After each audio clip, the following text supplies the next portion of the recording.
vamos a hablar de un tema que nos afecta a todos, porque entró en vigencia el nuevo Código Procesal Penal de la provincia de Santa Fe, con algunas modificaciones incorporadas a partir del nuevo gobierno de Maximiliano Puyaro, propuestas por este Poder Ejecutivo, este nuevo Poder Ejecutivo. Así que vamos a ya meternos de lleno con el tema y tenemos conectados ya a dos abogados penalistas que habitualmente nos acompañan aquí en Se Presume Culpable, el doctor Víctor Corbalán y la doctora Evelyn Coaín, que ya, bueno, les doy la bienvenida. Hola, buen día. Evelyn, ¿cómo estás? Sandra, ¿cómo estás? Buen día a vos y a toda tu audiencia. Bueno, muchas gracias por compartir este momento con Se Presume Culpable y por su tiempo, obviamente. Al Bueno, contrario. ya entró en vigencia las modificaciones del nuevo Código Procesal Penal. ¿Cuáles son los...? Ha habido un cambio de paradigma a nivel nacional. No sé si un cambio de paradigma o una profundización del paradigma ya existente, que en general en nuestro país está más por el lado del castigo o de la reparación. En principio, estas nuevas modificaciones, según el Poder Ejecutivo, apuntan a, bueno, tratar de mejorar la cuestión del delito y puntualmente el problema que tenemos en nuestra provincia y específicamente en nuestra ciudad con el tema de las organizaciones criminales. Por lo tanto, bueno, yo creo que se han profundizado algunas cuestiones en relación al paradigma punitivista que tenemos ya en nuestro país, que busca, bueno, siempre el castigo, que siempre se pide la mayor pena, que se piden penas más duras, modificaciones que tienen que ver con un mayor control del Estado sobre las personas. Y bueno, hay algunas reformas en el Código Penal, en el nuevo Código Procesal Penal, que tienen que ver con los tiempos de detención, la lógica de imputación a los fiscales, el tema de la prisión preventiva, el papel de la policía en este nuevo orden. Se incorporan nuevas figuras como la figura del arrepentido, se incorporan también algunas modificaciones en relación a los juicios abreviados, una serie de cuestiones que ya vamos a conversar obviamente con los especialistas y que llevan a una cuestión un poco de mayor control, ¿no?, de los distintos organismos del Estado para tratar de combatir con mayor eficacia el delito, las organizaciones criminales.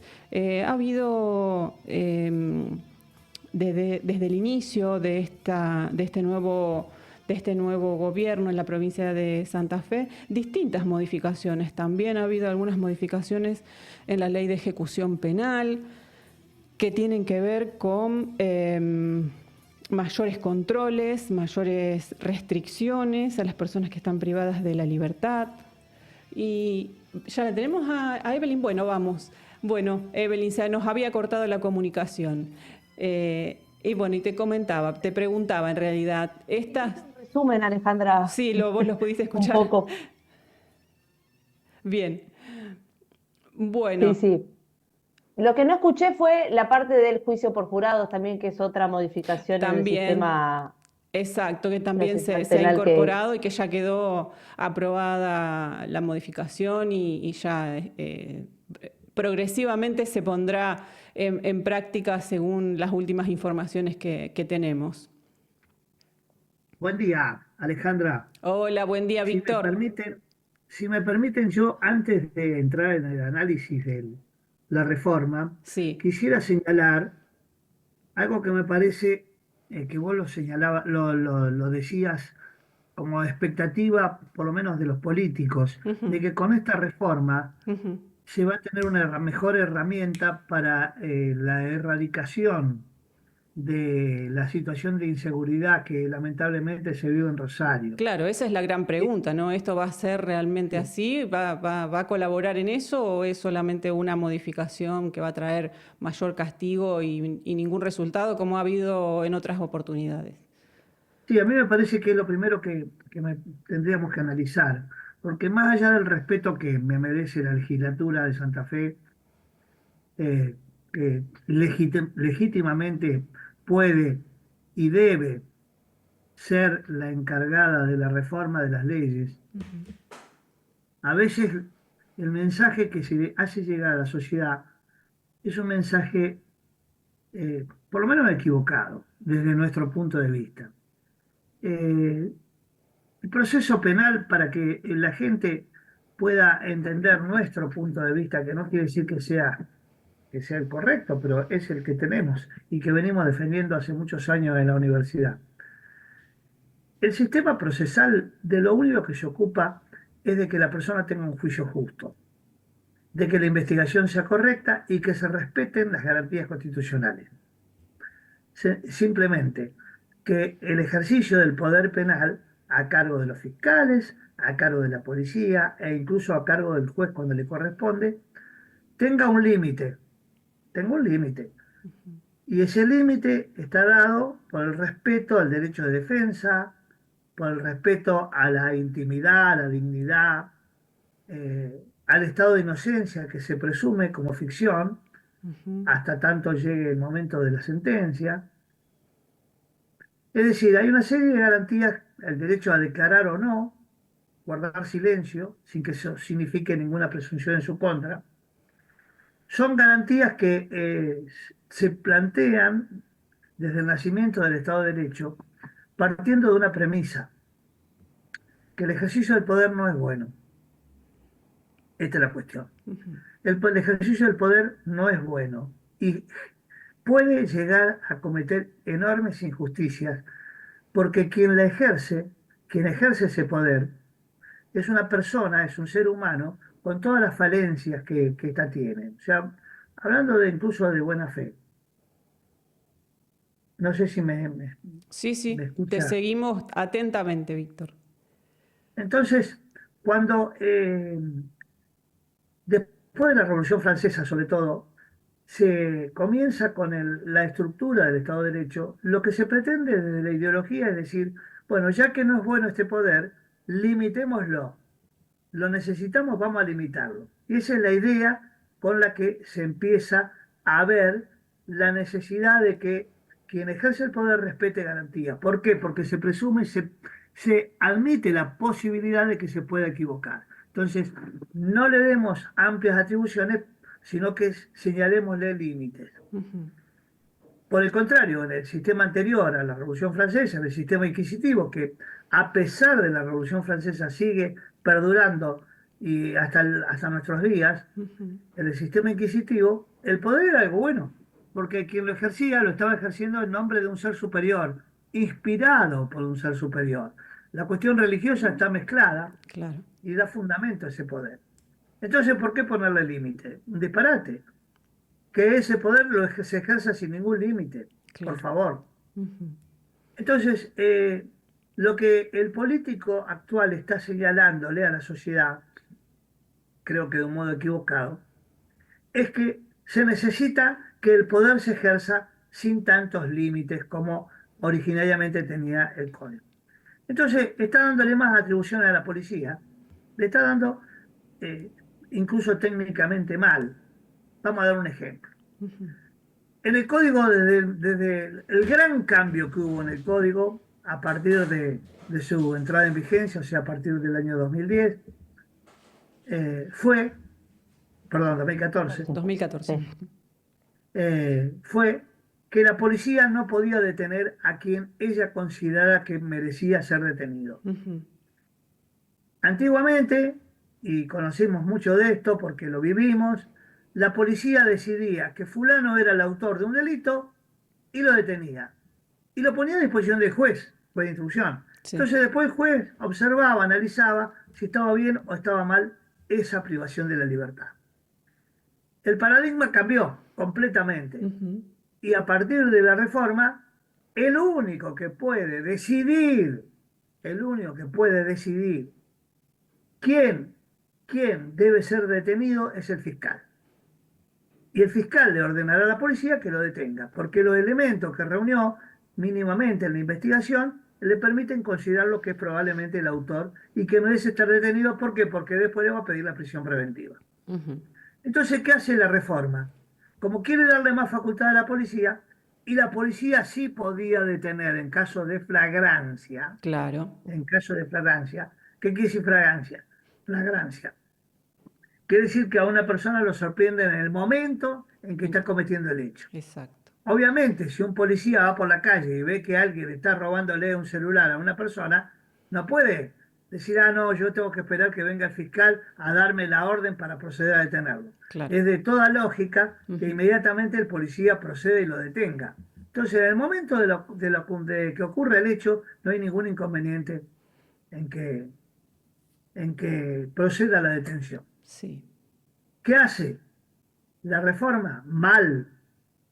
Extiende el concepto de flagrancia a situaciones que no son de flagrancia. Ujú. Por ejemplo, la policía llega a un lugar donde acaba de ocurrir un hecho, pero ya ocurrió y ya no está más el imputado, porque no está además el autor porque se fue, Sí. pero la víctima o cualquier persona le dice a la policía, el que fue el autor es Juan Pérez. Sí. Entonces la policía puede ir a detener a Juan Pérez, que a lo mejor está a muchos kilómetros del lugar porque se fue, Sí. porque simplemente le dijo a la víctima o a algún testigo, este fue el que cometió el hecho. Sí. Esto es terrible, porque evidentemente dejamos en manos de la policía que decida si esa víctima o ese testigo existen y le da esa información y cómo se la da. Ujú. Y Vos decís, ahí no Víctor, hay ninguna urgencia, ahí podrían llevarles información al fiscal y que el fiscal decida si es correcto, si correcto ordenar la detención, porque Bien. habrá que escuchar a la víctima y habrá que escucharlo en todo caso al testigo. Bien. Entonces, la notable diferencia es que acá, con tal de darle más facultades al fiscal, se modifica una situación que conceptualmente no es esa, no es la flagrancia. La flagrancia desapareció porque la flagrancia es llegar en el momento que está ocurriendo el hecho. ¿Se Ujú. entiende? Sí. Evelyn, ¿querías Esa agregar cuestión, algo? Alejandra, Sí. eso sí, eso te iba a agregar, Víctor. Vos dijiste, extienden el concepto de flagrancia. En realidad lo desnaturalizan el concepto de flagrancia, en esta idea que cuando iniciaba la charla de hoy, Alejandra, recordaba charlas anteriores que hemos tenido, por ejemplo, en donde garantismo no es impunidad, Ujú. y también otras charlas en donde hemos hablado de la fallida entrada en vigencia del nuevo Código Procesal Penal de la Nación Ujú. como respuestas demagógicas en cierto caso, en algunos Sí. casos, Sí. frente a tanta necesidad, frente a tanta angustia entendible de la sociedad, Ujú. con hechos que a nadie escapan, Por pero supuesto. que ciertas cuestiones como las que se proponen no van a dar solución y lo único que hacen es generan más problemas a veces Ujú. de los que se pretenden solucionar. Sí. Bien, quedó claro esto, ¿no? El mayor poder a la policía en cuestiones de detención, bueno, va a generar algún tipo de inconvenientes en la práctica puntualmente. Tal vez ahora sí en abstracto no se pueda observar claramente, a lo mejor la sociedad no lo puede entender o dice, bueno, sí que la policía tiene que detener porque estamos viviendo una situación muy compleja y necesitamos que, bueno, pide la sociedad más mano dura, más detenciones, pero bueno, lo cierto es que ya estamos en una situación que desborda, ¿no? En los lugares de detención y esto generaría a lo mejor más desborde en esos lugares. ¿Y cómo quedaría acá la presunción de inocencia, ¿no? Porque también habla el nuevo código de ese tema, las nuevas modificaciones. No Sí. puntualmente, pero quedaría un poco, ¿cómo quedaría la presunción de inocencia con las nuevas reformas? Con el tema Sí. de, bueno, de las prisiones preventivas, de los tiempos de detención, esto de que, bueno, se amplían el tiempo de que una persona sea detenida a que sea imputada, se extienden esos tiempos, ¿cómo lo ven a ese punto? Bueno, ahí esta reforma tiene algunas cosas buenas. Por ejemplo, elimina la feria, Ujú. tiene algunas cosas buenas. pero lo peor que tiene, o lo más cuestionable, o lo más criticable, es permitirle a los fiscales, porque acá ya no se trata de darle más poder a la policía, Ujú. que eso también es cuestionable, Sí, sino darle más facultades a los fiscales para dejar detenido a una persona sin que conozca cuáles son los cargos que obran en su contra. sí. O sea, sin permitirle ejercer el derecho de defensa. Ujú, Entonces ahí lo que se está afectando ya no es el estado de inocencia, sino el principio de defensa. ujú. Toda persona tiene que tener posibilidades de ser oído y de defenderse. Pero para poder defenderse, la persona necesita conocer de qué se le acusa, cuáles Claro. son los hechos que hay en su contra. Antes, o sea, hasta ahora, hasta los otros días, los fiscales contaban con 48 horas. Y en 48 horas tenían que estar pidiéndole al juez una audiencia, porque ella había un ordenado de detención, para que se tratara el pedido de prisión preventiva, pero además para que conociera a la persona detenida cuáles eran los hechos que se le atribuían y cuáles eran las pruebas que había en su contra. Ujú. Hoy, con la reforma, esto se extiende hasta casi, pero extremadamente, puede llegar hasta 30 días, Sí, 15 días renovable por otros 15. sí, Entonces, entonces es muy grave, porque nosotros sabemos de personas inocentes, absolutamente inocentes, sí. que fueron detenidos por la policía y liberados a lo mejor a las 24, 48 o 72 horas. Nos ha Ujú. tocado actuar en casos donde los indicios parecían que indicaban que el autor de un robo era una persona y resulta que esa persona al momento del robo, ese día, a esa hora, estaba siendo filmado por una cámara en su trabajo de guardia de seguridad, nada menos que, por ejemplo, en el caso que me estoy acordando, nada menos que en la caja de jubilaciones de los abogados. Claro. Y resulta que había un tipo parecido Sí, a él que se había metido en un... ¿Te acuerdas cuando hubo un boquete en una joyería en pleno centro de Rosario sí, y se ingresó por el lindero sí, y se llevaron todas las joyas? sí, sí, Un operativo increíble. Bueno, había filmaciones de las personas que entraron, había filmaciones. sí, Y a la policía se le ocurrió que este era el autor sí, y fue y lo detuvo. Y la mujer viene y nos dice, pero mi marido en ese momento estaba trabajando. ¿Dónde? En la empresa de seguridad. Y vamos a la empresa de seguridad y nos dice, sí, estaba, y estaba filmado, y tiene, hay otro testigo que es el compañero de trabajo, sí, y nunca se movió de ahí, está la cámara de filmación, estaba nada menos que en la caja de jubilaciones de abogados, que está por la calle Montevideo, enfrente de tribunales. sí, Bueno, lo llevamos al fiscal, habían pasado apenas 24 horas de la detención, me acuerdo. sí. Lo llevamos al fiscal en ese momento, que había ordenado detención. Antes de seguir adelante con la audiencia, pedimos un cuarto intermedio, Ujú. fuimos a la caja de jubilaciones, vio la filmación, el fiscal, y volvimos a la audiencia y le dijo al juez, señor juez, no quiero esta audiencia, lo voy a disponer en libertad porque no tiene nada que ver. Claro.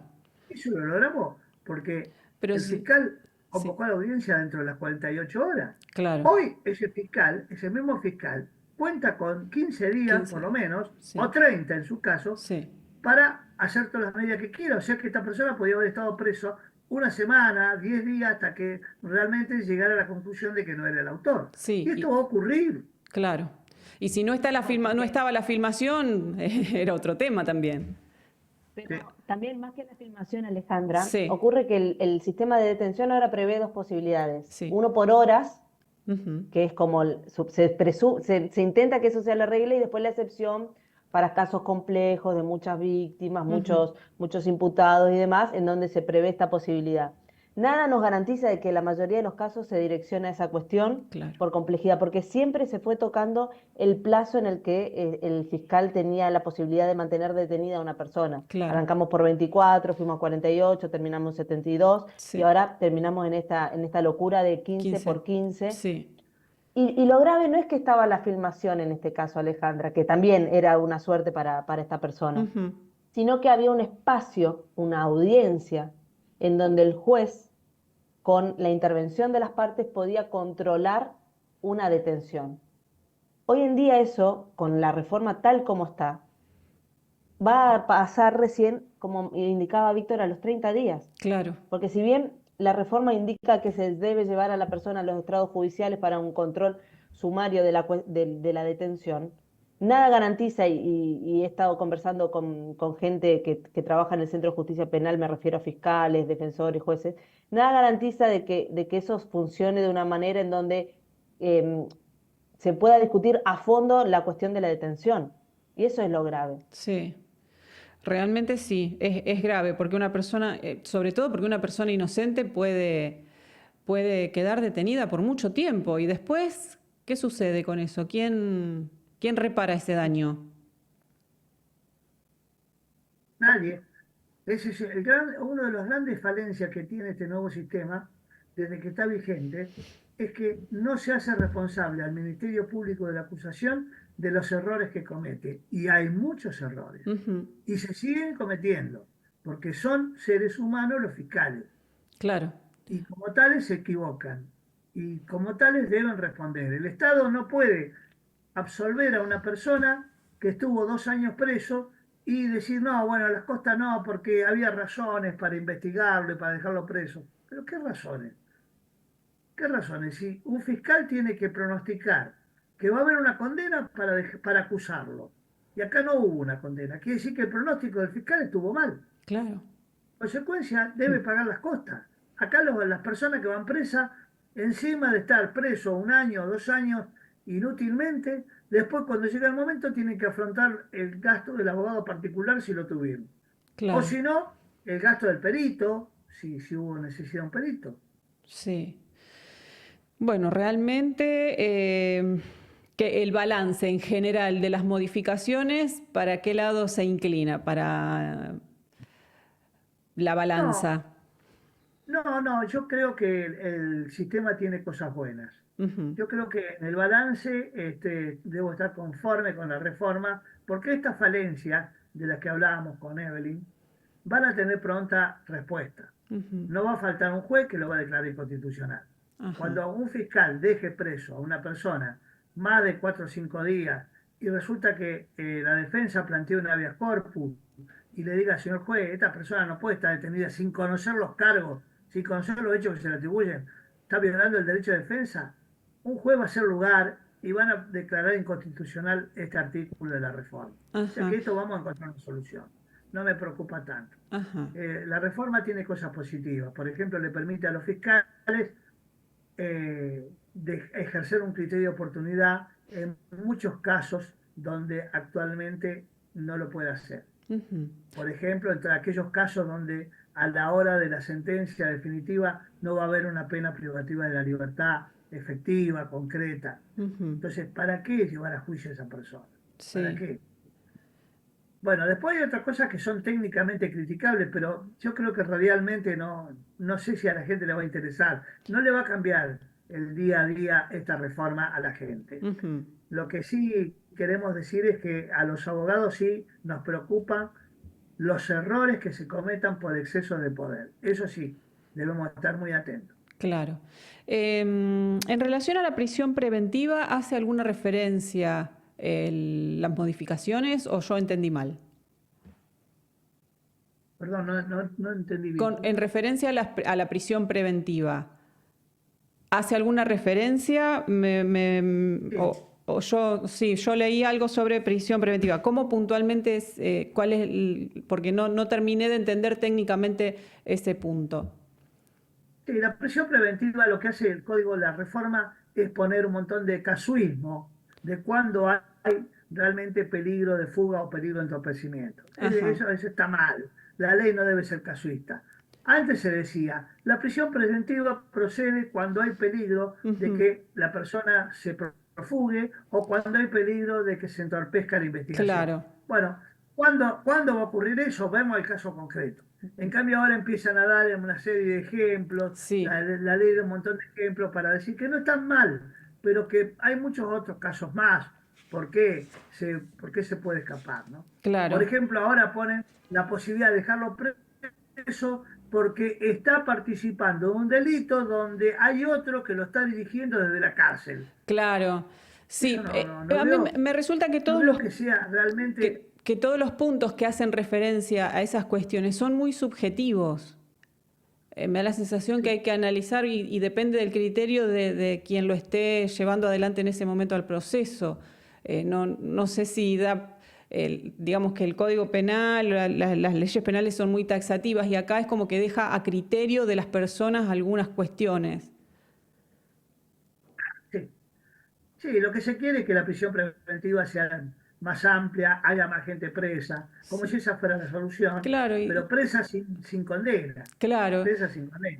Vamos a ver sí. si lo van a condenar. Y ya hay demasiadas prisiones preventivas, ¿no? Me parece, porque hay todo el tiempo nos llegan informaciones del Ministerio Público de la acusación de prisión preventiva, se dictó prisión preventiva por esto, por lo otro, y a veces son delitos menores y que por ahí después nunca nos enteramos en qué continuó esa causa y cómo terminó y si esa persona realmente era la responsable de ese delito que se lo acusó o si era un inocente que tuvo que pasarse un montón de tiempo detenido porque el fiscal pensó Con que la había gravedad, elementos. sí, con la gravedad de que además, así como hay preocupación porque la gente no tiene que estar en libertad, tiene que estar preso, Sí, tiene que estar, todo el mundo tiene que estar preso, sí, pero no hay el mismo énfasis en la preocupación de cómo salen después de estar años en la cárcel. exacto. Sí, Eso no se preocupa. esa es Nadie otra. viene a decir, este estuvo 4 años en la cárcel, 3 años en la cárcel y salió peor de lo que entró. De Sí, eso no se preocupa. Vuelve eso, a haber reincidencia, sí, vuelve a haber. Entonces, sí, reincidencia, el sistema está fracasando. claro, Porque la pena casualmente lo que debe buscar es que esta persona no vuelva a cometer delito. exacto. Sí, eso es para otro programa, Víctor. Si querés lo armamos. Sí, Si quieren lo preparamos para otro día, porque ese es otro tema, ¿no? Cómo funcionan los penales, cómo funciona el sistema penitenciario, cómo viven las personas en los lugares de detención, cómo salen de ahí, qué es lo principal. Y esto tiene que ver con una cuestión también de la sociedad, ¿no? Que, bueno, quiere castigo, castigo, castigo, y que esas personas vivan de la peor manera y que se pudran en la cárcel los que cometen delitos. Y esto también lleva a, creo, a quienes dirigen los destinos de la provincia o del país en general a modificar las leyes, como en este caso, para endurecer todas esas cuestiones. sí, Bueno, lamentablemente se nos ha terminado el tiempo. Pero bueno, hemos hecho un recorrido fugaz por estas mayores modificaciones que se han presentado y que ya están en vigencia. Y bueno, lo principal y lo que me queda concretamente es que lo que quiere vender el Poder Ejecutivo de terminar con el delito y terminar con el crimen organizado no pasa por estas reformas. efectivamente. Bueno, muchísimas gracias, Víctor Corbalán y Evelyn Coaín, abogados penalistas que nos acompañan siempre aquí en Se Presume Culpable. Muchas gracias por su tiempo. Al Hasta contrario, luego, gracias saludos. a vos, Alejandra. Un saludo a toda tu audiencia y ya nos volveremos a ver. Mucho gusto. Seguramente, en otro momento. Muchas gracias. Hasta luego, buen fin de semana. Igualmente. Bueno, pasaban los abogados penalistas, a Víctor Corbalán y Evelyn Coaín, explicando un poquito estas reformas del nuevo Código Procesal Penal de la provincia de Santa Fe, que se han incorporado y ya están en vigencia. Y bueno, esto, ¿no?, de la demagogia, en muchos casos, de pretender hacer creer a la sociedad que algunas modificaciones en algunas leyes van a mejorar la calidad de vida de la gente y generalmente, bueno, en este caso puntual no es tan así.